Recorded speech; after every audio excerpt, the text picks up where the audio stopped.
This conference will now be Hello. recorded.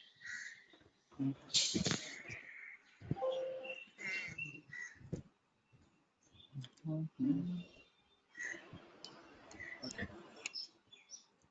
Hi, good morning everyone. అంతా బాగున్నారా? Good morning, sir. బాగున్నాను Okay. Sir. So, ఒక నిమిషం.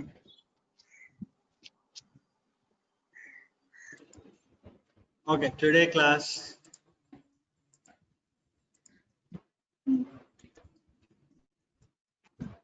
So చాలా రోజులు మీ అందరినీ చూసి ఎలా ఉన్నారు అంతా? వినిపిస్తుందా? ఎస్ సార్, వినిపిస్తుంది sir. Okay. So after long time మీకు మళ్ళీ క్లాస్ చెప్పే అవకాశం దొరికింది. Today class is about sexual transmitted diseases. Screen కనిపిస్తుందా? Yes, screen sir. కనిపిస్తుందా? కనిపిస్తుంది సార్. సో సరే. సో ప్రీవియస్ గా సెక్సువల్ ట్రాన్స్మిటెడ్ వినిపిస్తుందా అందరికి? ఓకేనా?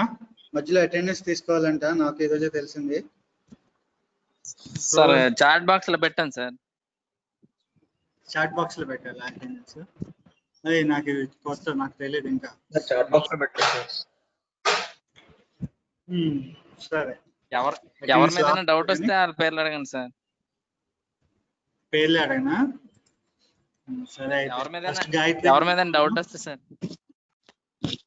ఆడి పేరు అడగండి సార్. సరేలే, ఓకేలే. So first sexual transmitted diseases. Previous గా దీన్ని ఏమని పిలిచేవారు ఎవరికైనా తెలుసా? Venereal diseases sir. Okay. So it is previously called as short cut చెప్పదా, venereal diseases. So venereal diseases అనే వర్డ్ ఎక్కడి నుంచి వచ్చిందో ఎవరికైనా తెలుసా? వీనస్ అంటే ఏంటి? ఈజిప్టియన్ లాంగ్వేజ్ లో వీనస్ అంటే గాడెస్ ఆఫ్ లవ్ అన్నమాట. సో అందుకని ఫస్ట్ ఇనిషియల్ గా వెనీరియల్ డిసీజెస్ అని చెప్పేసి పేరు పెట్టారు. సో అంటే లవ్ చేసుకునే, అంటే ఇల్లీగల్ అఫెన్సెస్ ద్వారా లవ్ చేసుకున్న వాళ్ళకి ఎక్కువ వస్తుందని చెప్పేసి వెనీరియల్ డిసీజెస్. సో నెక్స్ట్ ఏంటంటే దానికి రీనేమ్ చేసి మోడర్న్ ఏరియాలో సెక్సువల్ ట్రాన్స్మిటెడ్ డిసీజ్ అని పెట్టారు. సో ఫస్ట్ క్వశ్చన్, ఎస్టీడీస్ అంటే ఓన్లీ సెక్సువల్ రూట్ ద్వారానే వస్తాయా or can be transmitted by any other route?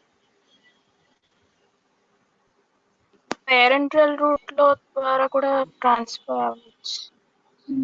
So parental route అవ్వచ్చు, ఏంటంటే వేరే other methods of roots of transfer కూడా ఉన్నాయి.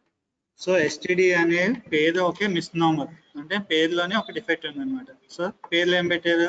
సెక్సువల్లీ ట్రాన్స్మిటెడ్ డిసీజెస్ అని పేరు పెట్టారు, కాకపోతే it can be spread by any other roots అన్నమాట. ఓకేనా? ఎస్టిడీస్ అనేవి చాలా mild course of diseases. So usual గా వస్తాయి, కామన్ గా పీపుల్ లో ఉంటాయి, మళ్ళీ తగ్గిపోతాయి. కాకపోతే కొన్ని గ్రూప్ ఆఫ్ పీపుల్ లో మాత్రం ఎస్టిడీస్ అనేవి dangerous and should be immediately treatable. So dangerous STDs ఏమేమి ఉన్నాయి మీకు తెలిసి? సిఫిలిస్, ఎయిడ్స్, హెచ్ఐవి ఒకటి. నెక్స్ట్ క్యాన్సర్స్ ఏమైనా వస్తాయా ఎస్టిడీస్ ద్వారా? HPV, cervical cancer, okay. HPV, human papilloma virus can cause cancers also. Next ఇంకా ఇంకోటి వైరల్ లో కూడా ఇంకోటి ఉంటుంది, Kaposi sarcoma. Kaposi sarcoma, sexual. So next hepatitis B virus also, serum hepatitis, renal, sorry, hepatic carcinoma can also be caused by hepatitis B virus. So అది కూడా STDs లోకి వస్తుంది అన్నమాట. సో ఇవన్నీ cancer causing STDs also.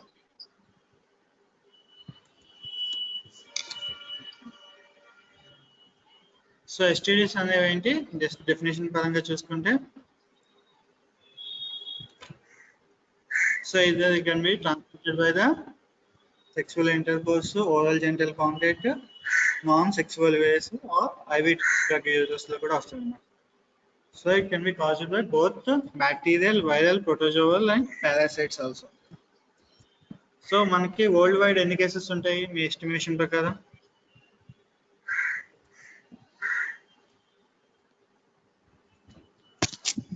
10 million sir.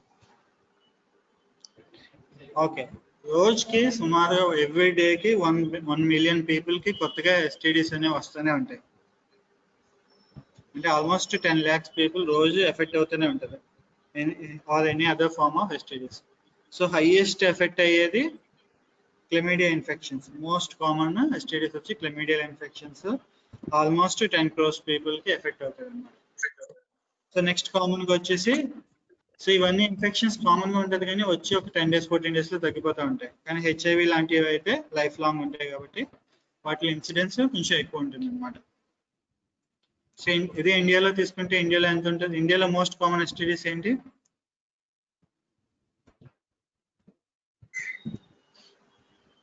మన Indian సినారీలో ఇవే ఉండొచ్చు. హెచ్ఐవి. Okay, HIV. ఇంకా gonococcal infections, next chlamydia, bacterial vaginosis, దాని next hepatitis B. Most common గా ఇండియాలో అన్నమాట. సో లాస్ట్ 2 decades లో చేసుకుంటే, last initial starting of the days లో, ఓల్డెన్ డేస్ లో మోస్ట్ కామన్ గా ఉండేది సిఫిలిస్ అన్నమాట. ఫస్ట్ ఇనీషియల్ గా మొత్తం వరల్డ్ చాలా మంది సెకండరీ సిఫిలిస్, టెర్షియరీ సిఫిలిస్ లో కూడా చాలా మంది చనిపోయేవారు. సో ఇండియాలో ఫేమస్ పొలిటీషియన్స్ కూడా సిఫిలిస్ వల్ల ఎఫెక్ట్ అయ్యి చనిపోయిన వాళ్ళు కూడా ఉన్నారు అనమాట. ఓకేనా? గ్రేట్ ఓల్డెన్ డేస్ లో కింగ్స్ అండ్ క్వీన్స్ మొత్తం అందరూ ఎఫెక్ట్ అయ్యి చనిపోయేది కామన్ గా ఎస్టీడీస్ వచ్చి సిఫిలిసే. సో అప్పట్లో హెచ్ఐవి, మిగతా ఇన్ఫెక్షన్స్, హెపటైటిస్ బి ఇవేమీ తెలియదు కాబట్టి మొత్తం all cases సిఫిలిసే. So syphilis, gonorrhoea నుంచి ఇప్పుడు రీసెంట్ గా చేంజ్ ఎక్కడికి వచ్చింది? హెచ్ఐవికి, హెపటైటిస్ బికి ట్రాన్స్మిషన్ అనమాట. ఓకేనా? గ్రాడ్యువల్ గా అయింది.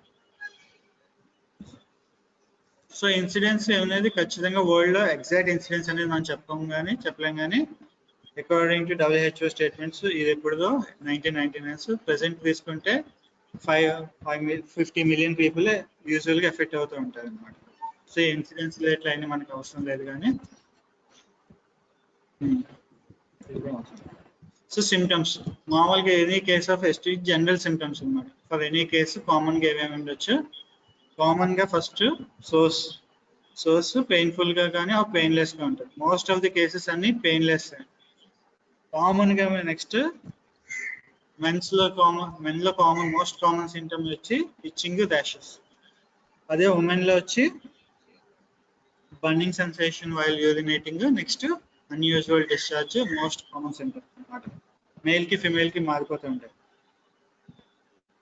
సో మనం కామన్ గా చూసుకుంటే ఇవి ఎపిడెమియాలజీ, మేజర్ ఎస్టీడీస్ ఎక్కువగా ఏముంది?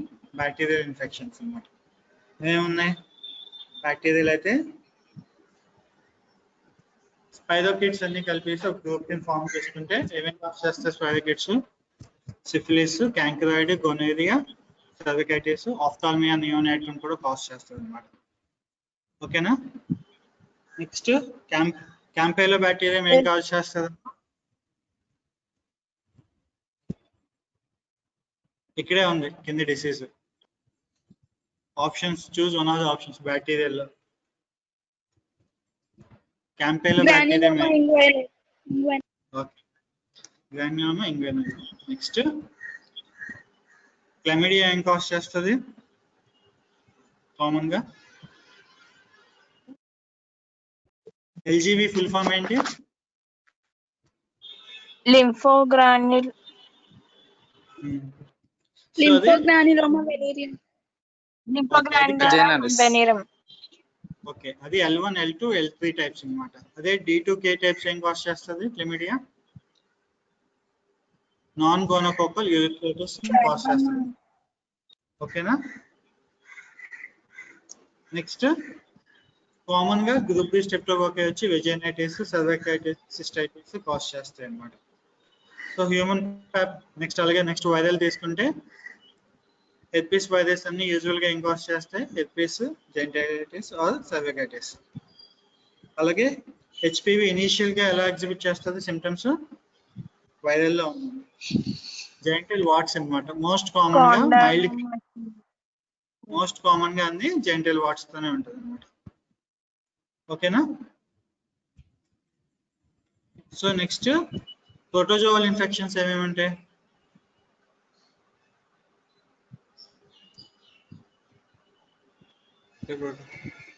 ప్రోటోజోవల్ అంటే Trichoma. మనకి ట్రైకోమోనాస్ వెజైనాలిస్, జియార్డియా, హిస్టెలిటికా అన్ని ప్రోటోజోవల్ ఇన్ఫెక్షన్స్ కాజ్ చేస్తాయి. ఓకే, ఫంగల్ వచ్చి మోస్ట్ కామన్ గా వెజైనల్ క్యాండిడియాసిస్. సో ఇవి స్పెక్ట్రమ్ ఆఫ్ ఇన్ఫెక్షన్స్. సో ఇవి ఈచ్ డిసీజ్ కి ఈచ్ స్పెక్ట్రమ్ ఆఫ్ ఇన్ఫెక్షన్స్ కి ఏం కాజ్ చేస్తాయని. సో నెక్స్ట్ తీసుకుంటే మన host factors. So host factors మన ఎగ్జామ్ లో కామన్ గా రాసేది ఇదే కాబట్టి epidemiology, agent factors, host factors. Agent factors ఇందాక చెప్పుకున్నామని ఫస్ట్ మీరు చార్ట్ గీసేస్తే సరిపోద్ది. అలాగే నెక్స్ట్ హోస్ట్ ఫ్యాక్టర్స్ తీసుకుంటే ఫస్ట్ ఏజ్. సో ఏజ్ లో మోస్ట్ కామన్ గా యంగ్ పీపుల్ ఆర్ యూత్ అన్నమాట. సో యూజువల్ గా సింపుల్ గా చెప్పాలంటే sexually active people are more prone to STDs. So ఇది అంతా ఏజ్ వరల్డ్ ఫినామినా కాబట్టి 20 నుంచి 30 ఇయర్స్ వరకే ఉంటుంది. బట్ ఇండియన్ సినారియో చేంజ్ అవుతుంది కాబట్టి 15 ఇయర్స్ నుంచి కూడా మోస్ట్ కామన్ గా ఎస్టీడీస్ అనేవి స్టార్ట్ అయిపోతుంది. నెక్స్ట్ సెక్సువల్ గా తీసుకుంటే మెన్స్ లో hire when compare to women. But problem ఏంటంటే మెన్ లో యూజువల్ గా మార్బిలిటీ అనేది ఎక్కువే ఉంటుంది. కానీ సివియారిటీ ఆఫ్ ద డిసీజ్ తీసుకుంటే మెన్ లెస్ సివియర్ గా ఉంటుంది అనమాట. ఒకే డిసీజ్ మెన్ లో కానీ ఫిమేల్ లో కానీ వస్తే ఫిమేల్ లో డిసీజ్ అనేది సివియారిటీ ఎక్కువ ఉంటుంది అనమాట. సో నెక్స్ట్ వచ్చి సోషియో ఎకనామిక్ స్టేటస్. సో ఇండియాలో లో సోషియో ఎకనామిక్ స్టేటస్ లో వాళ్ళకి ఎక్కువగా ఉంటుంది అండ్ హై మార్బిలిటీ లెవెల్. సో అలాగే మ్యారిటల్ స్టేటస్ తీసుకుంటే ఏదో సింగిల్, డైవర్స్డ్ కానీ సెపరేటెడ్ పర్సన్స్ కి వీళ్ళందరికీ ఎక్కువగా ఉండే ఛాన్స్ ఎక్కువ ఉంటుంది. సో నెక్స్ట్ ఇలాగే తీసుకుంటే మనకు వనరబుల్ గ్రూప్ అనేది క్రియేట్ చేస్తాం. దాన్నే హై రిస్క్ గ్రూప్ అంటాం. High risk group for STDs అన్నమాట. సో హై రిస్క్ గ్రూప్ అనేది ఎయిడ్స్ లో కూడా వస్తుంది. సో ఏంటంటే వీళ్ళని కోర్ గ్రూప్ అంటాం. అంటే main centre of the attraction for STDs. ఎవరెవరు ఉండొచ్చు? హెచ్ఐవిలో చదివి ఎప్పుడైనా వినే ఉంటారు హై రిస్క్ గ్రూప్స్ అని. సో ఒక ఎగ్జాంపుల్ వచ్చి కమర్షియల్ సెక్స్ వర్కర్స్ అనుకోండి. నెక్స్ట్ ఇంకా ఏమంటాయి?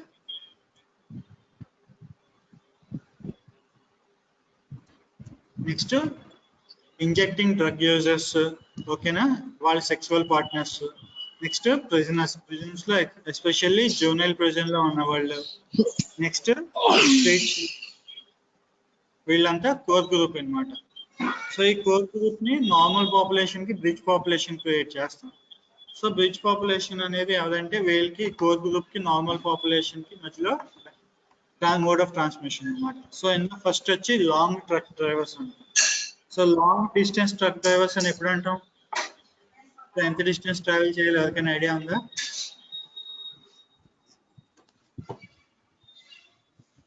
ఉన్నదా ఉందో వెళ్ళిపోయిరా?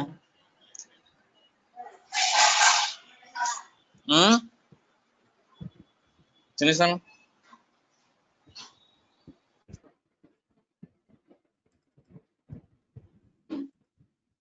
సో లాంగ్ ట్రక్ డ్రైవర్స్ అంటే యూజువల్ గా 800 కిలోమీటర్స్ కన్నా ఎక్కువ ట్రావెల్ డిస్టెన్స్ ఉంటే ట్రక్ స్టార్టింగ్ పాయింట్ నుంచి ఎండింగ్ పాయింట్ కి we call them as a long truck drivers. Next common గా వచ్చి టూరిస్ట్స్, ట్రావెలర్స్ అన్నమాట. సో ఎక్కువ టూరిస్ట్ అనేది మనం చెప్పుకుంటే మలేషియా టూరిజం, థాయిలాండ్ టూరిజం, వాటిలో ఎక్కువ వచ్చే వాళ్ళకి యూజువల్ గా స్టేస్ వచ్చే ఛాన్స్ కూడా ఎక్కువ ఉంటుంది. Next homosexual or bisexual men. So వీళ్ళందరినీ మనం ఏమంటాం అంటే బ్రిడ్జ్ పాపులేషన్ అన్నమాట. సో వీళ్ళు జనరల్ పాపులేషన్ కి కోర్ పాపులేషన్ కి మధ్యలో ట్రాన్స్మిషన్ వీళ్ళ వల్ల అవుతూ ఉంటుంది. సో నెక్స్ట్ తీసుకుంటే so social factors also play an important role అన్నమాట. సోషల్ ఫ్యాక్టర్స్ అంటే మనకి ఏమేమి వస్తాయి? ఇల్లిటరసీ, నెక్స్ట్ ప్రాస్టిట్యూషన్, నెక్స్ట్ అలాగే polygamy or polyandry behaviour. So next అలాగే బ్రోకెన్ హోమ్స్ లో ఉండే వాళ్ళకి సోషల్ డిస్రప్షన్ అంటే వార్స్ కానీ, ఫిమాన్స్ కానీ, ఫ్లడ్స్ కానీ వచ్చినప్పుడు, అలాగే సోషల్ స్టిగ్మా ఎక్కువ ఉన్న వాళ్ళలో కూడా ఎస్టీడీస్ వచ్చే ఛాన్సెస్ ఎక్కువ ఉంటుంది. సో సోషల్ స్టిగ్మా ఎందుకంటే వాళ్ళు ఎస్టీడీస్ వాళ్ళకి ఉన్నా సరే స్క్రీనింగ్ కి రాదు, డయాగ్నోస్ చేయించుకోదు, ప్లస్ కాకపోతే ఏంటంటే డిసీజ్ అనేది ట్రాన్స్మిట్ చేస్తూ ఉంటుంది అనమాట. సో అందుకని these all factors play important role in STDs అన్నమాట. సో నెక్స్ట్ అలాగే డెమోగ్రఫిక్ ఫ్యాక్టర్స్ తీసుకుంటే మోస్ట్ ఇంపార్టెంట్ వచ్చేది first population explosion. Population explosion ఏదైతే ఏమవుతుంది? సో సెక్సువల్ నీడ్ అనేది జనాలకి పెరిగిపోతూ ఉంటుంది అండ్ ఇల్లీగల్ అఫైర్స్ అనేది కూడా పెరిగిపోతూ ఉంటుంది. Next migration. ఎస్పెషల్లీ రూరల్ నుంచి అర్బన్ మైగ్రేషన్ అయ్యే వాళ్ళలోనే ఎక్కువ ఉంటుంది. Next change in lifestyle patterns. So మన లైఫ్ స్టైల్ ప్యాటర్న్ అంతా ఇదివరకు మారిపోయింది. సో ఇప్పుడు isolation from the family, so lack of mental relaxation. Next common గా డిలేడ్ మ్యారేజ్. సిటీస్ లో తీసుకుంటే males and females sharing a common house, most common గా method of transmission of virus. Social factors. So common complications తీసుకుంటే clinical spectrum తర్వాత చెప్పాను. ఉన్నారా?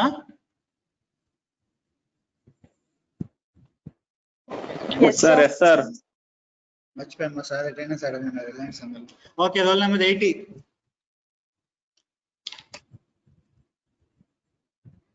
ఉన్నారా?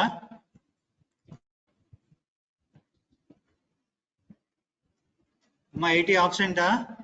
అంతే, నేనేం చేయలేను. ఓకే 74.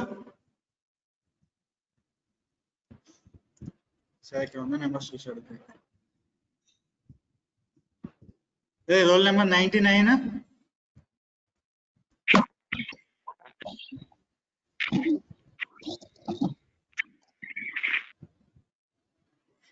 ఒక్కోసారి అడుగుతాను. 99.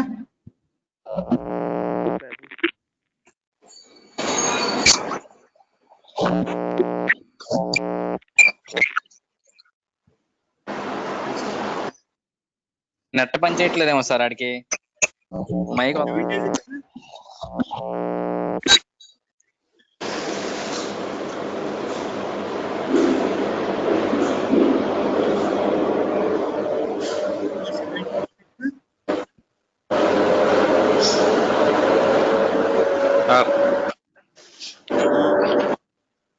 అంత పెట్టి నెట్ పని చేయట్లేదు సార్ సరిగ్గా.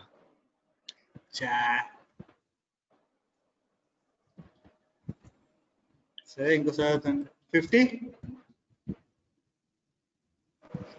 Sir 80 present sir. నెట్ పని నాకే. సరే సరే ఓకే. Rule number 108. 108 ఒకటోసారి 108. 128.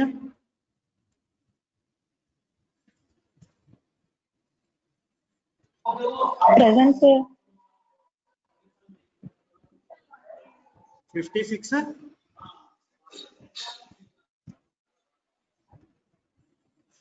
56.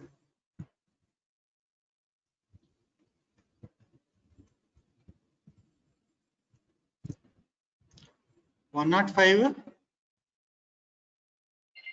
105. Sir. Sir, present sir.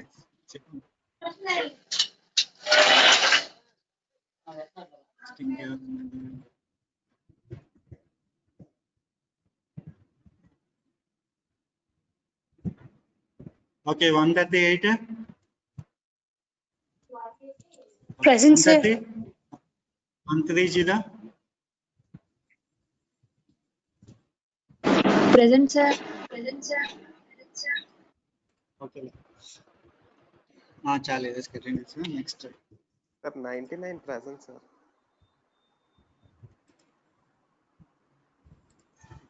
Okay, ఎప్పుడు వచ్చాం clinical spectrum diseases. So common గా కాంప్లికేషన్స్ ఏమేమి ఎక్స్పెక్ట్ చేయొచ్చు అంటే, మేల్స్ లకు వచ్చేసి మోస్ట్ ఇంపార్టెంట్ డేంజరస్ కాంప్లికేషన్ వచ్చి ఇన్ఫెర్టిలిటీ అన్నమాట. సో ఎస్టీడీస్ కనుక మనం ఇనిషియల్ గా ట్రీట్ చేయకుండా అలాగే వదిలేస్తే it may leads to infertility. Next వచ్చి కార్సినోమా ఆఫ్ ద పెనిస్ వచ్చే ఛాన్స్ కూడా ఎక్కువ ఉంటుంది అన్నమాట. సో ఎస్టీడీస్ అందుకని సో డేంజరస్. అదే ఫిమేల్స్ లో వచ్చి most common complication, most OPD cases లో, గైనిక్ లో, నాన్ ఆబ్స్టెట్రిక్ కేసెస్ లో ప్రెసెంట్ అయ్యేది ఇదే పెల్విక్ ఇన్ఫ్లమేటరీ డిసీజ్ అన్నమాట. సో మోస్ట్ కామన్ గా ఓపీడీస్. నెక్స్ట్ ప్రెగ్నెన్సీ టైంలో కనుక ఎస్టీడీస్ వస్తే అడ్వర్స్ అవుట్కమ్స్ ఆఫ్ ప్రెగ్నెన్సీ ఏమేమవుతాయి కామన్ గా? Stillbirth, spontaneous abortions and low birth weight. Next అలాగే ఇన్ఫెర్టిలిటీ అయ్యే ఛాన్సెస్ కూడా ఉన్నాయి. సో ఇన్ఫెర్టిలిటీ అంటే యూజువల్ గా అందుకని మ్యారేజ్ అయ్యాక ఒక 3-4 years, ఒక 4 years పైన సరే యాక్టివ్, సెక్సువల్ గా యాక్టివ్ గా ఉండి పిల్లలు పుట్టకపోతే కామన్ గా you should also rule out any STDs అనమాట. ఎస్టీడీస్ ఏం చేస్తాయంటే blocking of the fallopian tubule కానీ లేదంటే మేల్స్ లో వచ్చి వాస్ కానీ బ్లాకింగ్ జరుగుతాయి కాబట్టి ఫస్ట్ అవి రూల్ అవుట్ చేసుకోవాలి. Next last dangerous complication cervical cancers. So usual గా ఏం జరుగుతుంది, ప్రెగ్నెంట్ ఉమెన్ లో కనుక కాంప్లికేషన్ కనుక డెవలప్ అయితే ఆ కాంప్లికేషన్స్ నియోనేట్స్ వచ్చే ఛాన్స్ కూడా ఉంటుంది. సో అందుకని ట్రీట్మెంట్ అనేది మోస్ట్ ఇంపార్టెంట్ అనేది ప్రెగ్నెంట్ ఉమెన్ కి. సో కాంప్లికేషన్ నియోనేట్స్ కి ఏమేమి సస్పెక్ట్ చేయొచ్చు మీరు ఎస్టీడీస్ కనుక ప్రెగ్నెంట్ ఉమెన్స్ లో వస్తే? First neonatal complications congenital syphilis, next conjunctivitis లేదంటే హెపటైటిస్ బి ఇన్ఫెక్షన్, అలాగే హెచ్ఐవి ట్రాన్స్ఫర్ అయ్యే ఛాన్సెస్ కూడా ఎక్కువ ఉంటుంది. అలాగే లో బర్త్ వెయిట్ లేదంటే ప్రీమెచ్యూరిటీ, ప్రీటర్మ్ డెలివరీ. సో ఇవన్నీ కాంప్లికేషన్స్ ఆఫ్ ద నియోనేట్స్ అనమాట డ్యూ టు ఎస్టీడీస్ మదర్స్ లో ఉండడం, ప్రెగ్నెంట్ ఉమెన్ లో ఉండడం. సో వీటికి ట్రీట్మెంట్ అనేది కూడా మోస్ట్ ఇంపార్టెంట్. సో జనరల్ గా అనేది ఎలిమినేషన్ అండ్ కంట్రోల్ తీసుకుంటే ఓవరాల్ గా అన్ని ఎస్టీడీస్ కి కలిపి చెప్పేస్తా, తర్వాత ఈచ్ ఇండివిజువల్ డిసీజ్ చూద్దాం. సో కామన్ గా అన్ని డిసీజెస్ చేసుకుంటే ఫస్ట్ ఏదైనా రిజర్వాయర్ అనేది ఎలిమినేట్ చేయాలి అనమాట. సో రిజర్వాయర్ ఎలిమినేషన్ అనేది ఎక్కడ మనం స్టార్ట్ చేస్తాం? కోర్ గ్రూప్ పాపులేషన్ లో. ఇందాక చెప్పినట్టు కోర్ గ్రూప్ ఏమేమి ఉంటాయి? సెక్సువల్ వర్కర్స్ లేదంటే ఐవీ డ్రగ్ యూజర్స్. సో వీళ్ళంతా కోర్ గ్రూప్ ఫామ్ చేస్తారు కాబట్టి ఫస్ట్ కోర్ గ్రూప్ లో ఎస్టీడీస్ అనేది ఎలిమినేట్ చేయాలి. సో ఎలిమినేట్ చేయడానికి మనం యూజువల్ గా ఫాలో అయ్యేది ఏమేంటి? సో జనరల్ గా ఏం చేస్తాం, మనం కండోమ్ డిస్ట్రిబ్యూషన్ అనేది సెక్సువల్ వర్కర్స్ చేస్తాం. అలాగే ఎవ్రీ 1 month కి ఒకసారి వర్కర్స్ స్క్రీనింగ్ వర్కర్స్ అందరికి స్క్రీన్ చేస్తాం. అలాగే వాళ్ళ యొక్క సెక్సువల్ పార్ట్నర్స్ అందరినీ కాంటాక్ట్ ట్రేసింగ్ కూడా పెడతాం అన్నమాట. సో అలాగే other modes of transport eliminate చేయడానికి ఐవీ డ్రగ్ యూజర్స్ అందరికీ కూడా రొటీన్ స్క్రీనింగ్ అనేవి చేస్తాం. So next most important breaking the channel of transmission. So breaking the channel చేయాలంటే బ్రిడ్జ్ పాపులేషన్ దగ్గర మనం బ్రేక్ డౌన్ చేయాలి. సో బ్రిడ్జ్ పాపులేషన్ బ్రేక్ చేసి మొత్తం అందరినీ ఛానల్ని యూజువల్ గా ఇదంతా కాంటాక్ట్ ట్రేసింగ్ ద్వారా చేస్తాం అనమాట. కాంటాక్ట్ ట్రేసింగ్ చేసాక బ్రిడ్జ్ పాపులేషన్ గ్రూప్ అనేది క్లస్టర్ టెస్టింగ్ అనేది చేస్తాం. అంటే మామూలుగా అక్కడికి రొటీన్ గా ఒకసారి మంత్లీ వన్స్ వెళ్ళి అక్కడ ఉండే వాళ్ళందరినీ బ్రిడ్జ్ గ్రూప్ అందరినీ కూడా ఎక్కువ ఎవరు దొరుకుతుందో వాళ్ళందరికీ కూడా రొటీన్ స్క్రీనింగ్ అనేది చేస్తాం. నెక్స్ట్ మోస్ట్ ఇంపార్టెంట్ ఏంటంటే కేస్ హోల్డింగ్ అండ్ ట్రీట్మెంట్ అనమాట. కేస్ ఫైండ్ అవుట్ చేయడం ఈజీ, కానీ కేస్ హోల్డింగ్ అండ్ ట్రీట్మెంట్ అనేది కష్టం. ఎందుకంటే ట్రీట్మెంట్ కంప్లీట్ అయ్యి until he is free from infection వరకు మన కేస్ ని రెగ్యులర్ గా ఫాలో అప్ అవుతూ ఉండాలి. అండ్ మనం ఇచ్చే ట్రీట్మెంట్ 50% సార్ ఆప్షన్ వేయలేదు లేదా, ఫీల్ అవ్వకండి, ఎవరికి వేయలేదులే. Okay sir. సో ఇది కామన్ గా కేస్ హోల్డింగ్ అనే ట్రీట్మెంట్ అనేది most important plays a role అన్నమాట. సో నెక్స్ట్ వచ్చేసి ప్రొటెక్టింగ్ ది ససెప్టబుల్ అంటే నార్మల్ పాపులేషన్ ని ఎలా చేయాలంటే faithful to the one sexual partner ఉండాలి, బ్యారియర్ మెథడ్స్ అనేవి యూజ్ చేస్తూ ఉండాలి. మోస్ట్ ఇంపార్టెంట్ మనము ఫాలో అప్ అయ్యేది హెల్త్ ఎడ్యుకేషన్ అనేది డెవలప్ చేయాలి, వ్యాక్సినేషన్ అనేది వీలైనంత వరకు ఇవ్వాలి. సో ఎస్టీడీస్ నుంచి ప్రొటెక్ట్ చేసేవి. నెక్స్ట్ ఎస్టీడీ క్లినిక్స్ అనేవి మనం డెవలప్ చేయాలి. సో ఎస్టీడీ క్లినిక్ ఏముంది, మామూలుగా క్లినిక్ పేరు ఏం పెట్టేది, మనం sexual and reproductive health services లో స్పెషల్ గా క్లినిక్స్ పెడతారు అనమాట. ఆ క్లినిక్ పేరు ఏంటి? ఎస్ తోనే స్టార్ట్ అవుతుంది.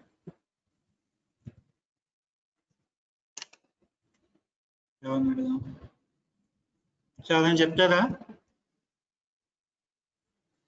సో దాన్ని సురక్ష క్లినిక్ అంటారు అనమాట. సో సురక్ష క్లినిక్ లో ఏం చేస్తారంటే రెగ్యులర్ ట్రీట్మెంట్ తో పాటు అన్ని ఎస్టీడీస్ కి ర్యాపిడ్ టెస్టింగ్ కిట్స్ అనేవి ఉంటాయి. నెక్స్ట్ వాళ్ళ దగ్గర సిండ్రోమిక్ కిట్స్ అనేవి ఉంటాయి అనమాట, కలర్ కోడెడ్ సిండ్రోమిక్ కిట్స్. అంటే ఈ వాళ్ళకి డయాగ్నోసిస్ తో సంబంధం లేదు, యూజువల్ గా ఈ సిమ్టమ్స్ అన్ని ఉంటే కిట్ ఇచ్చేయమని ఉంటుంది అనమాట. ఓన్లీ సిమ్టమాటిక్ సిండ్రోమిక్ మేనేజ్మెంట్ అంటున్నాను. So next important free counselling advisers, అలాగే వాళ్ళ పార్ట్నర్స్ ట్రేస్ చేయడం and partner treatment also plays an important role Suraksha clinic అనమాట వీటిలో. సో అలాగే ఇంకేవే యాక్ట్స్ లెజిస్లేటివ్ మెజర్స్ ఏమేమి ఉన్నాయంటే ఎస్టీడీస్ ప్రివెంట్ చేయడానికి ఇన్మోలర్ ట్రాఫిక్ ప్రివెన్షన్ యాక్ట్ 1986, అలాగే ఉజ్వల స్కీమ్ అనేది ఒకటి ఉంటుంది. సో జస్ట్ స్కీమ్ పేరు గుర్తుపెట్టుకోండి. నెక్స్ట్ న్యూయర్ ఇనిషియేటివ్స్ తీసుకుంటే next elimination of parent to child transmission of the STDs ఒకటి, అలాగే community based stoppage of the STDs అనేవి న్యూ అప్రోచెస్ అన్నమాట. సో ఇవి తీసుకుంటే నెక్స్ట్ క్లినికల్ స్పెక్ట్రమ్ ఆఫ్ డిసీజెస్కి వెళ్దాం. ఒక్కొక్క డిసీజ్కి ఇందులో ర్యాండమ్గా ఉన్నాయి కానీ వేరే వేరే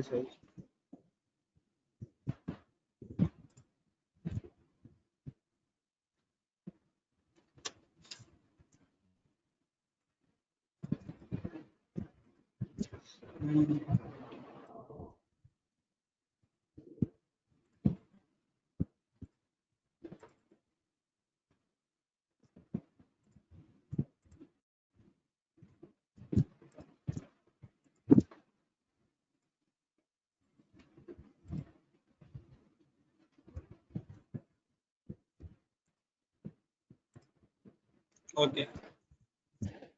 so first different sexual diseases లో ఫస్ట్ కామన్ గా చెప్పుకునేది సిఫిలిస్ డిసీజ్. సో సిఫిలిస్ గురించి అంత డీప్ గా చెప్పట్లేదు కానీ జస్ట్ పైన. సో కామన్ గా సిఫిలిస్ ఈస్ కాజ్డ్ బై దేని వల్ల అవుతుందమ్మా? స్పైరోకిట్స్. ఇనిషియల్ గా మ్యాన్ ఇస్ ద రిజర్వాయర్. ఏంటమ్మా చెప్పండి, పర్లేదు, ఏమైంది?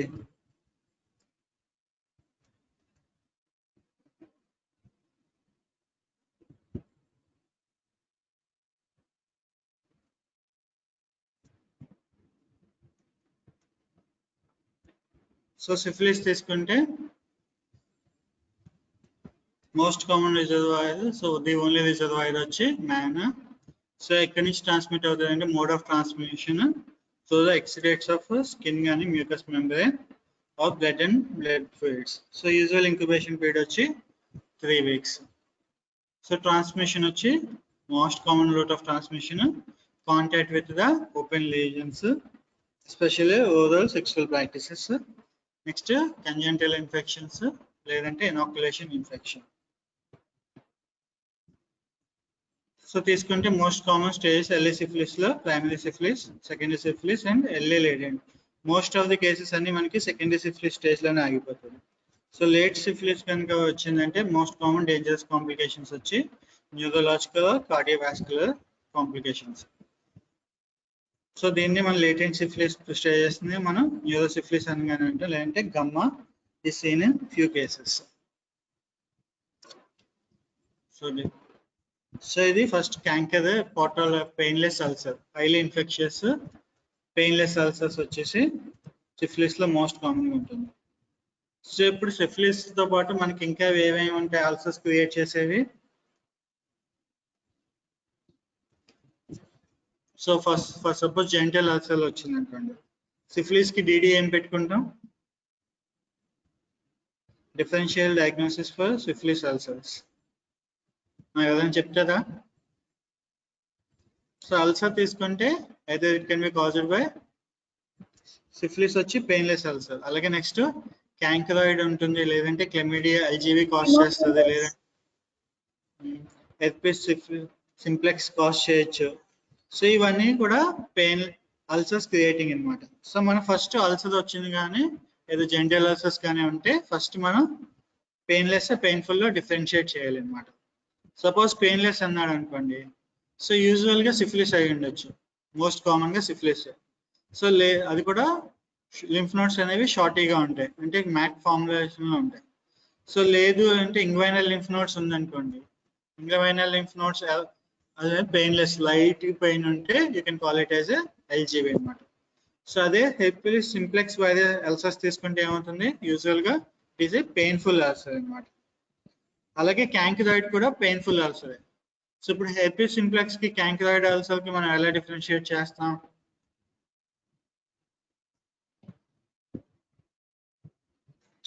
సో యూజువల్ గా క్యాంకరాయిడ్ అల్సర్ అనేది యూజువల్ గా సింగిల్ అల్సర్, జెయింట్ అల్సర్, అలాగే పెయిన్ఫుల్ బుబా అనేది ఉంటుంది అనమాట. వేరే హెర్పిస్ సింప్లెక్స్ అల్సర్స్ యూజువల్ గా మల్టిపుల్ అల్సర్స్ ఉంటాయి.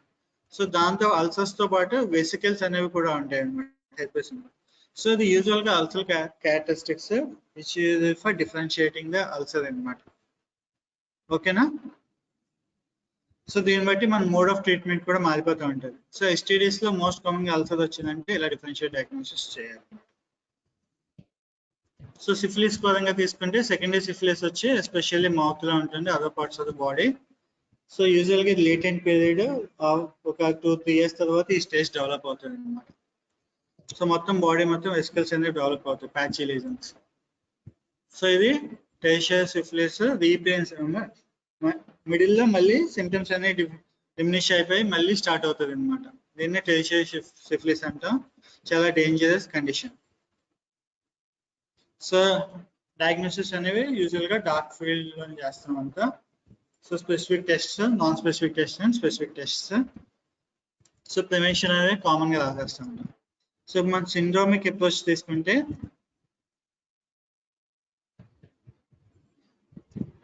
సో మనం ఫర్ ఎగ్జాంపుల్ చెప్తాం.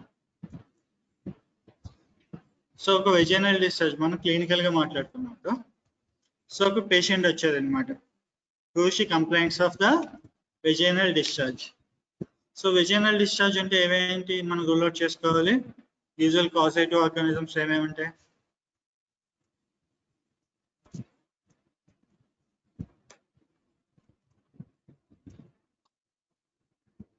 Trichomonas vaginalis.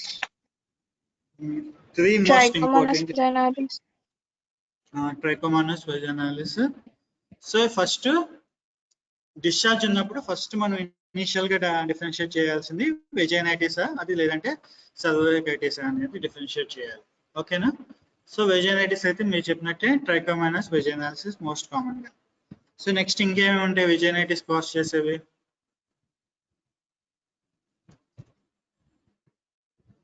So Candida albicans కూడా వెజైనైటిస్ కాజ్ చేస్తుంది. నెక్స్ట్ అలాగే గార్డినెల్లా కూడా or mycoplasma usually cause the vaginitis. అలాగే సర్వైకైటిస్ అయితే మోస్ట్ కామన్ గా Neisseria gonorrhoea or chlamydia or Trichomonas vaginalis or herpes simplex virus. So ఇవన్నీ ఏదో వెజైనైటిస్ ఆర్ సర్వైకైటిస్ ని కాజ్ చేస్తున్నారు. సో సింపుల్ గా అది వెజైనైటిస్ సర్వైకైటిస్ మనం డిఫరెన్షియేట్ చేయడానికి ఎలా చేస్తామంటే సింపుల్ గా పర్స్పెక్యులర్ ఎగ్జామినేషన్ తీసుకుని చూస్తే మనకి డిశ్చార్జ్ స్టార్టింగ్ పాయింట్ ఎక్కడో మనం కెన్ ఈజీలీ డిఫరెన్షియేట్ అది వెజైనైటిస్ సర్వైకైటిస్. సో సర్వైకైటిస్ అయితే మనం నెక్స్ట్ మళ్ళీ బైమాన్యువల్ పెల్విక్ ఎగ్జామినేషన్ చేయాలి. సో ఎందుకు చేయాలి అంటే యూజువల్ గా సర్వైకైటిస్ అనేది పెల్విక్ ఇన్ఫ్లమేటరీ డిసీజ్ కూడా రూల్ అవుట్ కాజ్ చేస్తుంది అనమాట. సో దాన్ని ఫస్ట్ మనం ఇనిషియల్ గా రూల్ అవుట్ చేయాలి అనమాట. PID ఉందా లేదా అనమాట. సో అదే కనుక పేషెంట్ మనకి మన దగ్గరికి వచ్చే పేషెంట్స్ నేను చూపించుకోను నాకు జస్ట్ ఓన్లీ నేను చెప్పిన దాన్ని బట్టి ట్రీట్ చేయాలి అని మిమ్మల్ని ఫోర్స్ చేసేది అనుకోండి. So you should always treat both vaginitis cervicitis common గా రెండింటికి కలిపి మెడిసిన్స్ ఇచ్చేయండి. సో ఎందుకంటే ప్రతిసారి మనకి ఎగ్జామినేషన్ పాసిబుల్ అవ్వదు అనమాట. సో చాలా ఫ్యాక్టర్స్ అక్కడ రూల్ అవుట్ చేసుకోవాలి. సో ఏదైనా ఒక వెజైనల్ డిశ్చార్జ్ కేసు వచ్చింది అనుకోండి ఫస్ట్ మనం జనరల్ హిస్టరీ తీసుకోవాలి. సో జనరల్ హిస్టరీలో నార్మల్గా ఏమేమి తీసుకుంటాం? ఒక నార్మల్ కేస్ సినారియో తీసుకుంటాం. ఒక వెజైనైటిస్ కేసు మీ దగ్గరికి వచ్చిందంటే అపార్ట్ ఫ్రమ్ నార్మల్ సిక్రేషన్స్ గురించి కాకుండా ఇంకేమైనా తీసుకోవాలి ఫస్ట్ అంటే ఫస్ట్ మెనిస్ట్రల్ హిస్టరీ గురించి తీసుకోవాలి. సో మెనిస్ట్రల్ హిస్టరీ ఎందుకు తీసుకోవాలంటే initially to rule out pregnancy అనమాట. సో ప్రెగ్నెన్సీ వస్తే ట్రీట్మెంట్ మోడాలిటీ మొత్తం మారిపోతుంది. సో నెక్స్ట్ ఏంటంటే అది మెనిస్ట్రల్ సెక్రేషన్స్ వల్ల కూడా అయ్యే ఛాన్సెస్ ఎక్కువ ఉంటుంది డిశ్చార్జ్. చాలా మంది ఏంటంటే మిడ్ మెనిస్ట్రేషన్ లో కూడా కొంతమందికి సిక్రేషన్స్ అవుతూ ఉంటాయి, వెజైనల్ డిశ్చార్జ్ అవుతుంటుంది, ఇర్రెగ్యులర్ పీరియడ్స్ అవుతూ ఉంటుంది. సో అవన్నీ ఫస్ట్ మనం రూల్ అవుట్ చేసుకున్నాకే మన STDs వరకు రావాలన్నమాట. నెక్స్ట్ మోస్ట్ ఇంపార్టెంట్ అడగాల్సింది nature and type of discharge. So nature and type of discharge ద్వారానే మనం హాఫ్ ఆఫ్ ది డిసీజ్ ని మనం రూల్ అవుట్ చేయొచ్చు. For suppose green frothy discharge ఉందనుకోండి ఏమంటాం మనం? ఏం డిశ్చార్జ్? సో మీకు ఎగ్జామ్ లో కూడా క్వశ్చన్ అడిగినప్పుడు జస్ట్ గ్రీన్ ఫ్లాతీ డిశ్చార్జ్ అన్న ఫస్ట్ స్టార్టింగ్ లో వచ్చిందంటే మీ ఆన్సర్ మొత్తం దానికి వెళ్ళిపోవాలంటే ట్రైకోమోనాసిస్ కి వెళ్ళిపోవాలన్నమాట. సో ట్రైకోమోనాస్ వెజైనాలిస్ యూజువల్ గా గ్రీన్ ఫ్లాతీగా ఉంటుంది. అదే కర్డీ వైట్ ఉందనుకోండి సో ఏమనుకుంటారు నెక్స్ట్? కర్డీ వైట్ డిశ్చార్జ్ అయితే యూజువల్ గా candidiasis usually causes the cardiovite discharge. So అదే మనకి డిశ్చార్జ్ తీసుకున్నట్టు గమ్మీగా ఉండి నెక్స్ట్ జస్ట్ జెల్లా ఉందనుకోండి, so then we usually call it as a bacterial vaginosis అన్నమాట. సో అవి జస్ట్ మన nature and type of discharge ద్వారానే మనం you can rule out which type of infection is present. Next urine pass అయ్యేటప్పుడు burning micturition ఏమైనా ఉందో increasing frequency. So ఎందుకంటే discharge తో పాటు ఇవి కూడా మోస్ట్ కామన్ గా ప్రెజెంటింగ్ కంప్లైంట్స్.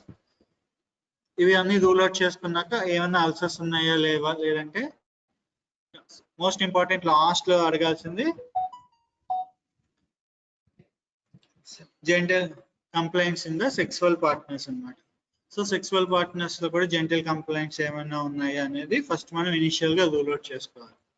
సో మొత్తం మన హిస్టరీ అంతా అయిపోయాక వెజైనల్ డిశ్చార్జ్ గురించి we will follow out. Lab investigations కనుక మన దగ్గర ఉంటే, టెస్టింగ్ ఉంటే we can go out for testing అన్నమాట. సో టెస్టింగ్ దానికి ఇండివిజువల్ గా చేయిస్తాం అన్నమాట. సో అలాగే యూజువల్ గా ట్రైకోమోనాస్ వెజైనాలిసిస్ లో ఏం కనిపిస్తుంది, ఫ్లూ సెల్స్ అనేవి కనిపిస్తాయి అన్నమాట.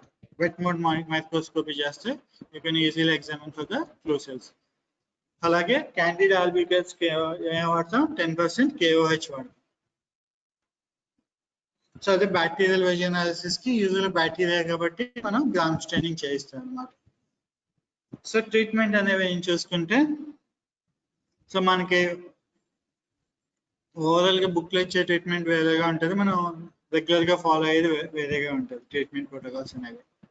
సో యూజువల్ గా ఏం చేస్తాం, మనకి ఎక్కడ హాస్పిటల్లో ఎక్కడ వచ్చినా యూజువల్ గా ఫస్ట్ టెనిడజోల్ కానీ మెటోక్లోప్రమైడ్ కానీ ఇచ్చేస్తాం అన్నమాట. సో లేదంటే క్యాండిడియా సస్పెక్ట్ చేసామంటే యూజువల్ గా అందరికి ఫ్లూకనోజోల్ ఇచ్చేస్తాం అన్నమాట. ఇది మోస్ట్ కామన్ గా మనం హాస్పిటల్స్ లో కానీ ఎక్కడ కానీ ఫాలో అయ్యేదే కామన్ గా.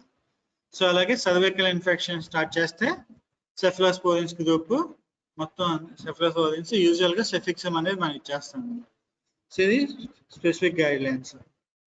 సో అది బుకిష్ లో తీసుకుంటే బుక్ లో వచ్చి కామన్ గా సిక్నజోల్ అనేది first initial drug of choice అన్నమాట. కానీ అది మన మార్కెట్ లో ఎక్కడ యూజువల్ గా దొరకదు, మనం వాడాం. సో ఇవన్నీ ఏమీ దొరకలేదంటే సింపుల్ గా మనం అమోక్సిసిలిన్ క్లావినిక్ యాసిడ్ కాంబినేషన్ కూడా ఇచ్చేయచ్చు పేషెంట్. సో నెక్స్ట్ మామూలు జనరల్ అడ్వైసెస్ ఇవ్వాలి. ఫస్ట్ జనరల్ అడ్వైస్ ఏంటంటే, సర్వికైటిస్ కనుక వచ్చిందంటే ఫస్ట్ బోత్ సెక్సువల్ పార్ట్నర్స్ ని కూడా ట్రీట్ చేయాలి. నెక్స్ట్ అలాగే సెక్సువల్ ఆబ్స్టినెన్స్ అంటే యూజువల్ గా ఒక 7 to 10 days వరకు సెక్సువల్ ఆబ్స్టినెన్స్ ప్రొవైడ్ చేయాలి. నెక్స్ట్ అలాగే మళ్ళీ ఫాలో అప్ పెట్టి ఆఫ్టర్ 7 days ఫాలో అప్ అవ్వాలి అన్నమాట. సో ఇది వెజైనల్ డిశ్చార్జ్ కామన్ గా ఫాలో అయ్యేది. సో నెక్స్ట్ మన ఓపీడీలో కామన్ గా ప్రెసెంట్ అయ్యేది ఏంటంటే pain, lower abdominal pain. So lower abdominal pain అంటే మనం యూజువల్ గా ఏమన్నా జిఐకి మనకు మొత్తం అంతా వెళ్ళిపోతుంది కానీ, so you should also rule out the any STDs అన్నమాట. So especially lower abdominal pain మనం ఏమంటాం ఇక్కడ STDs లో we call them as a pelvic inflammatory disease. So pelvic inflammatory disease lower abdominal pain తో మోస్ట్ కామన్ గా మనకి ఏమైనా అంత వస్తుందో హిస్టరీ ఆఫ్. ఎవరైనా ఉన్నారా?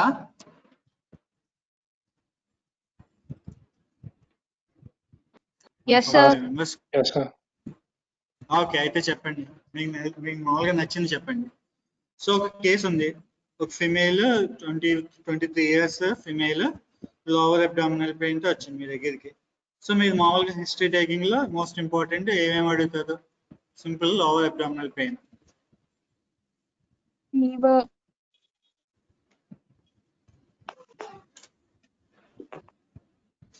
సో యూజువల్ గా ఏంటంటే అది diffuse pain first pin point పైన మనం రూల్ అవుట్ చేసుకోవాలి. సో యూజువల్ గా లోవర్ అబ్డామినల్ పెయిన్ PID వచ్చి డిఫ్యూజ్ అబ్డామినల్ పెయిన్ ఉంటుంది. నెక్స్ట్ వచ్చి మనం వెంటనే PID అయితే కామన్ గా యూజువల్ గా లో బ్యాక్ ఏక్ అనేది కూడా ఉంటుంది. అదే GI వల్ల మామూలుగా గ్యాస్ట్రోఇంటెస్టైనల్ ప్రాబ్లమ్స్ వల్ల వచ్చే యూజువల్ లోవర్ అబ్డామినల్ పెయిన్ వచ్చి లో బ్యాక్ ఏక్ అనేది ఉండదు. So some times renal stones కూడా లోవర్ అబ్డామినల్ పెయిన్ లోనే వస్తాయి. కాకపోతే ఏంటంటే ఓన్లీ సింగిల్ సైడ్ ఉంటుంది, కాకపోతే డిఫ్యూజ్ గా ఉండదు. బ్యాక్ సైడ్ పెయిన్ కూడా only either left side or right side ఉంటుంది స్టోన్ ప్రెసెన్స్ బట్టి. కానీ లో బ్యాక్ మొత్తం diffuse low back ache and diffuse abdominal low abdominal pain ఉంటాయి యూజువల్లీ ఫిమేల్స్ లో. అది కూడా సెక్సువల్లీ యాక్టివ్ ఫిమేల్స్ అయితే usually you suspect pelvic inflammatory disease. So ఇవి కాకుండా ఇంకేం అడుగుతారు హిస్టరీలో? Normal history taking, history of present illness ఆ కేస్, ఆ టైప్ లో ఏమేమి అడుగుతారు?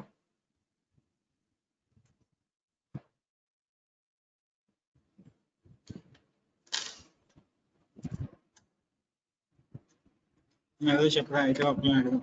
మా రోల్ నెంబర్ 137 పల్లవి గారు, ఫేమస్ ఫ్యూచర్ గైనకాలజిస్ట్. సార్ మీ బిజీ ఓపీడీలో ఒక 23-year female comes with lower abdominal pain. So usual గా మీరు రూల్ అవుట్ చేయడానికి ఏమేమి హిస్టరీ అడుగుతారు?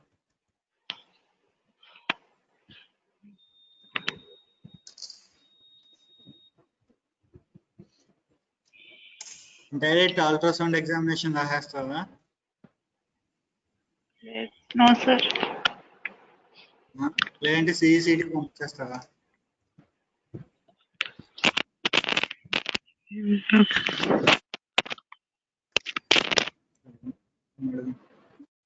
రోల్ నెంబర్ 101 రోజా ఉన్నావమ్మా? డాక్టర్ రోజా గారు Yes, sir. Present, sir. Present కాదమ్మా. హిస్టరీ ఏమేమి అడుగుతావు అని అడుగుతున్నా. Normal lower abdominal pain case కి Sir. If you are suspecting pelvic inflammatory disease.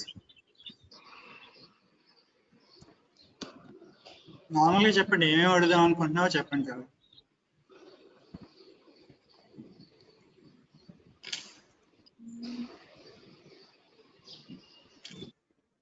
ఏంటి ఎవరో patient name అడగదా?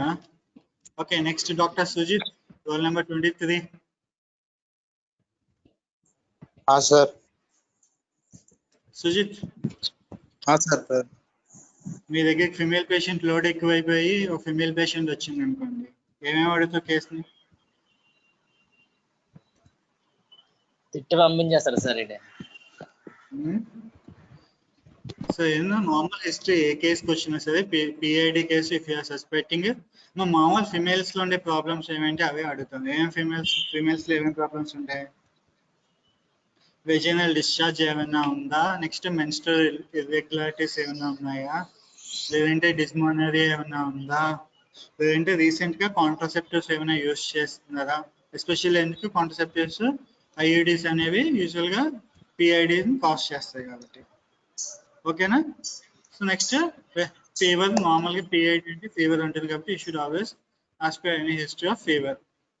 So normal history అన్నమాట, దీని గురించి పెద్దగా కష్టపడాల్సింది ఏం లేదు.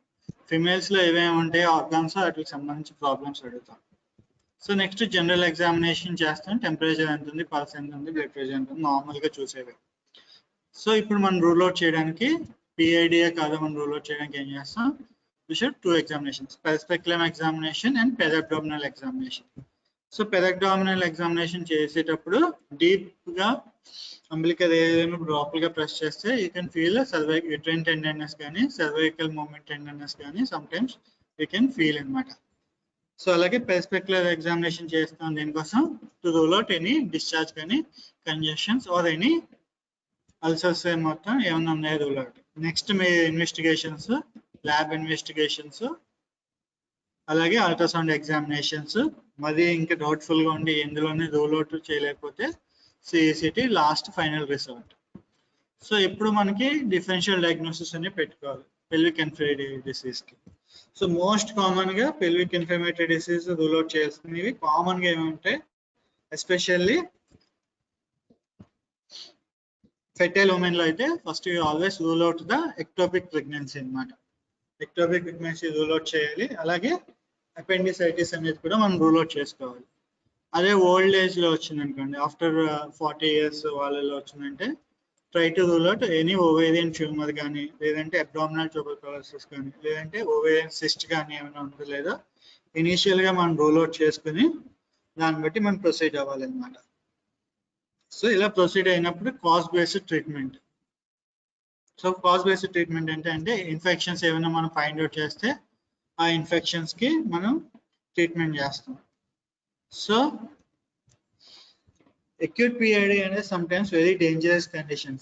ఎందుకంటే sometimes appendicitis కానీ ectopic pregnancy కానీ ఉందంటే ఆల్వేస్ మన పేషెంట్ అడ్మిట్ చేసుకుని ఇమీడియట్ గా దాన్ని ఫాలో అప్ చేయాలన్నమాట. నెక్స్ట్ అలాగే ప్రెగ్నెన్సీ ఉండి PID వచ్చింది కూడా వెరీ డేంజరస్ కండిషన్ అనమాట. మన హాస్పిటల్లోనే పేషెంట్ అనేది కంప్లీట్ గా క్యూర్ అయ్యే వరకు ట్రీట్మెంట్ ఇవ్వాలన్నమాట. సో ఇది పెల్విక్ ఇన్ఫ్లమేటరీ డిసీజ్ కి కామన్ గా మనం ఫాలో అయ్యే జనరల్ ప్రోటోకాల్.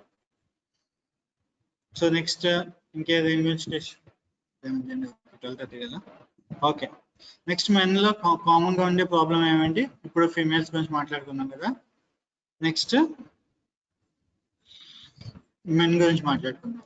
సో మెన్స్ లో కామన్ గా అల్సర్స్ చెప్పేసుకున్నాం కాబట్టి ఇందాక ఇంకేమేమి ప్రాబ్లమ్స్ ఉండొచ్చు?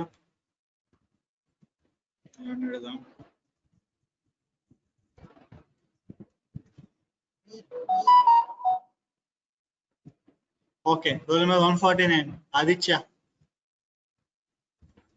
డాక్టర్ ఆదిత్య గారు. సార్ ఓకే, సో మామూలుగా మెన్స్ లో సెక్సువల్ ట్రాన్స్మిటెడ్ డిసీజ్ ప్రాబ్లమ్స్ ఏమేమి ఉంటాయి? నేను ఒకటైతే అల్సర్ చెప్పాను, ఇంకేమేమి ఉండొచ్చు? Gonorrhoea sir. డిసీజెస్ మామూలు కామన్ గా ప్రాబ్లమ్స్. సరే, గొనరీ యూజువల్ గా ఎలా ప్రెజెంట్ అవుతుంది?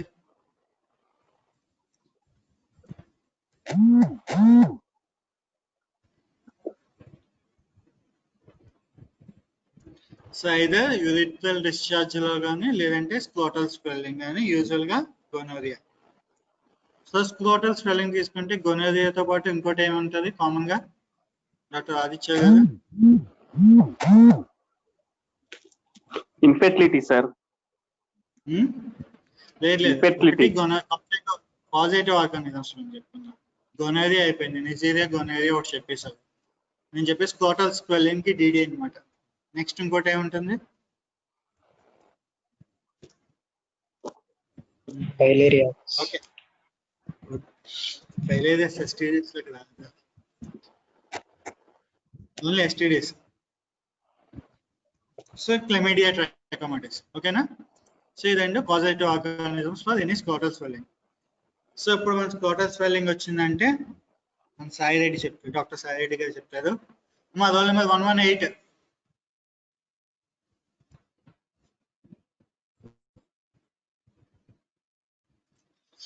లేదా ఒకటో sir 118 Sai Reddy. Okay,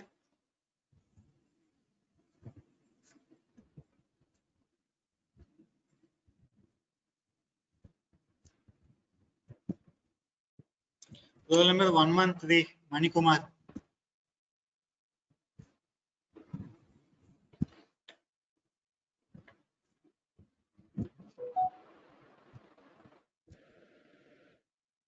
sir present sir.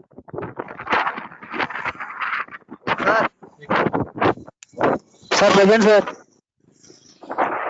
Hello sir. Okay, వినిపిస్తుందా? సార్. ఓకే, మీ దగ్గరికి ఫ్రెండ్ హాస్టల్లో ఉండే మీ బెస్ట్ ఫ్రెండ్ వాడికి టోటల్ స్వెల్లింగ్ వచ్చింది, హాస్పిటల్ రావడానికి ఏమో బాగా ఇబ్బంది పడుతున్నాడు. సో ఇప్పుడు నీకు చాయిస్ ఆప్షన్ లేదు, నీకేమో వాడి కష్టం తెలుసు, నీ రూమ్మేట్ కష్టం, వాడేమో ఎక్కడికి వెళ్ళట్లేదు, టోటల్ స్వెల్లింగ్ ఏమో సివియర్ గా అయిపోతుంది. సో ఇప్పుడు నీ బెస్ట్ ఫ్రెండ్ హిస్టరీయా సార్? హిస్టరీయా sir? First okay, excellent. First immediate గా రూల్ అవుట్ చేయాల్సింది. నెక్స్ట్ ఇంకా సార్ నెక్స్ట్ ఇంకేమేమి అడుగుతా? బైలేటరల్ గా స్వెల్లింగ్ ఉందా లేదా, ఐ మీన్ సింగిల్ సైడ్ అన్నది. Very good. ఇంకా నెక్స్ట్ అది హైడ్రోసీలా లేదా ఎగ్జామిన్ చేసుకోవడం కోసం చూసుకుంటాను. ఇంకా డిశ్చార్జ్ ఏమైనా ఉందా సార్ ప్లస్ అన్నది అనుకుంటాం సార్. డిశ్చార్జ్ ఎక్కడి నుంచి వస్తుంది? ఓకే, డిశ్చార్జ్ అయ్యేటప్పుడు ఇంకేమేమి అడుగుతావు? Okay, pain, sensation by passing the urine ఉందా లేదా అడుగుతావు. లాస్ట్ గా ఎంత నీ బెస్ట్ ఎక్కడైనా sexual sir okay, full exposure ఎక్కడైనా ఉందా లేదా ఫస్ట్ రూల్ అవుట్ చేసుకుంటూ అడుగుతాయి అనమాట. సో ఫస్ట్ మీ ఫ్రెండ్ కాబట్టి ఓపెన్ గా కొంచెం షార్ట్ చేయించి ఫస్ట్ ఏమైనా ఎగ్జామినేషన్ చేయాలన్నమాట. సో ఎగ్జామినేషన్ చేయకపోయినా స్కోటల్ అనేది ఇమీడియట్ గా ఎగ్జామినేషన్ చేయాలి. ఎందుకంటే some times torsion of the scrotum అయితే మన ఇమీడియట్ గా టార్షన్ కనుక రిలీవ్ చేయకపోతే స్కోటల్ నెక్రోసిస్ అనేది వెళ్ళిపోతుంది. ఫ్యూచర్ లో మీ ఫ్రెండ్స్ కి పిల్లలు కొట్టరు అనమాట. సో అప్పుడు నేను లైఫ్ లాంగ్ తిట్టుకుంటా ఉంటాను. సో అందుకని చెప్పేసి ఫస్ట్ టార్షన్ ఆఫ్ ద స్కోటమ్ కూడా రూల్ అవుట్ చేసుకోవాలి. సో ఫస్ట్ ఎగ్జామినేషన్ చేసినప్పుడు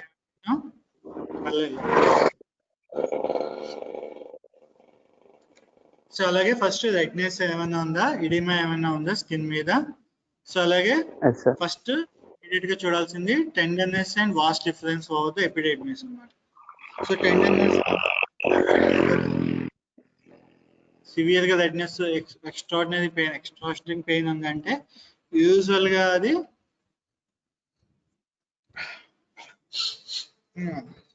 టోర్షన్ ఆఫ్ ద స్క్రోటమ్ అన్నమాట. సో ఇమీడియట్ గా రిలీవ్ బై మాన్యువల్ గా సరే మనము you can relieve the scrotal torsion అన్నమాట.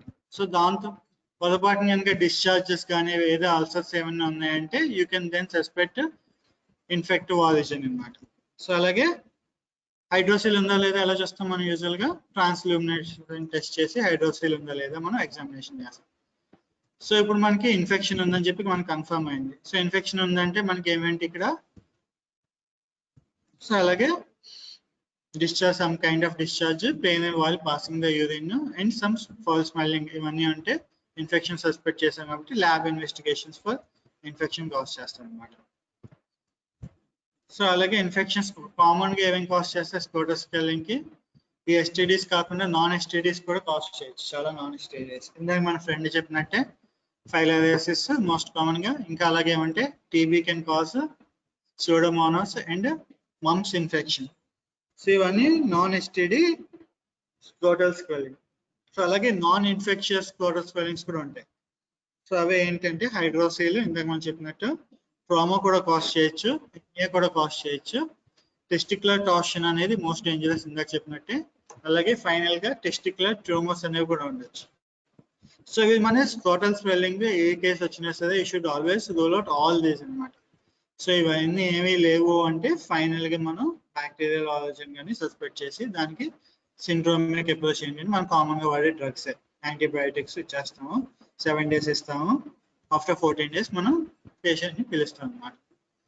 సో ఇది కామన్ గా మెథడ్ ఫాలో అయ్యే ఎస్టీడీస్ కి అన్నమాట. సో ఏంటంటే మనకి యూజువల్ గా సో ఇలా మన డిఫరెన్షియల్ డయాగ్నోసిస్ ఇవన్నీ చేయాలంటే కనీసం ఎంబీబీఎస్ చదివి లేదంటే కనీసం కొంచెం ఎక్స్పీరియన్స్ డాక్టర్స్ అయితేనే చేయగలరు. సో యూజువల్ గా మన పిహెచ్సి లెవెల్లో లేదంటే సబ్ సెంటర్ లెవెల్లో అంత టైం ఉండదు, అంత టెస్ట్ చేయరు కాబట్టి వాళ్ళకి మనం అంతా ఏం చేస్తామంటే సిండ్రోమిక్ బేసిక్ ట్రీట్మెంట్ అనేది ఇందాక మీకు చెప్పినట్టు ఇచ్చేస్తాం అనమాట.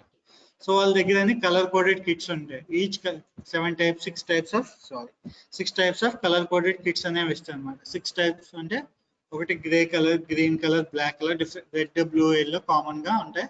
సో ఇవన్నీ different type of colour coded kits అనమాట. సో వాళ్ళకి ఏంటంటే కలర్ కోడెడ్ కిట్ మీద కూడా ఏ డిసీజ్ కి ఏ కిట్ ఇవ్వాలనేది సస్పెక్ట్ అనమాట. సో వాళ్ళ డిసీజ్ ఏముండదు. సపోజ్ వాళ్ళకి పిఐడి ఉందనుకోండి, ఒక కిట్ ఉంటుంది. పిఐడి అంటే కిట్ 6 సంథింగ్ ఎల్లో అని ఉంటుంది. సో కిట్ ఇచ్చేస్తుంది అనమాట. సో కిట్ లో ఆల్మోస్ట్ అన్ని ఆర్గానిజమ్స్ కవర్ చేసే ఉంటాయి. సో వాళ్ళకి అది ఏ ఆర్గానిజం అనేది వాళ్ళకి అనవసరం అనమాట. సో వాళ్ళకి ఆ కిట్ అలా ఇచ్చేస్తారు. సో అలాగే డిశ్చార్జ్ ఉందనుకోండి, డిశ్చార్జ్ కో కిట్. సో అలాగే వెజైనల్ డిశ్చార్జ్ అయితే సెపరేట్ కిట్, సర్వికల్ డిశ్చార్జ్ అయితే వేరే కిట్ ఉంటుంది. అలాగే అల్సర్ కి అయితే ఒక కిట్ ఉంటుంది. సో అలా కలర్ కోడెడ్ కిట్స్ అనేవి మనం వాడతాం అనమాట. సో ఇప్పుడు మనం కామన్ గా ఏమేమి డయాగ్నోసిస్ చేయలేదు, అదే ల్యాబ్ ఇన్వెస్టిగేషన్స్ చేయలేదు అనుకోండి, ఈచ్ ఆర్గానిజం కి మోస్ట్ కామన్ ఆర్గానిజం అనేది ఒకటి ఉంటుంది. సో 1 or 2 ఆర్గానిజమ్స్ కి ట్రీట్మెంట్ చేస్తారు అనమాట. సో ఇది కలర్ కోడెడ్ కిట్స్ కి యూజువల్ గా ఫాలో అయ్యేది అనమాట. సో దీంతో ఎస్టీడీస్ పైపైన కంప్లీట్ అయిపోయింది. So anybody any doubts? మా డౌట్స్ ఏమైనా ఉన్నాయా?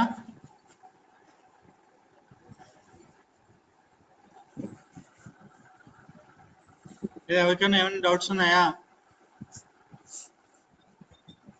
ఎవరికే లేవా? మా అటెండెన్స్ ఏం చేయమంటారు? ఆల్ ప్రెసెంటా? Yes sir. Yes sir. కూడా సమర్థం. Yes sir. Yes sir. సరే ఓకే. మధ్యాహ్నం కూడా ఎస్పీఎం క్లాసే కదా? హెచ్ఓడి సార్ దండ కదా సార్. Yes, sir. అదే ఓకే. మరి అయితే ముందే లంచ్ చేసి మళ్ళీ మధ్యాహ్నం వచ్చండి. ఓకే మరి bye. Bye sir. Bye, sir. Okay అమ్మా బాయ్.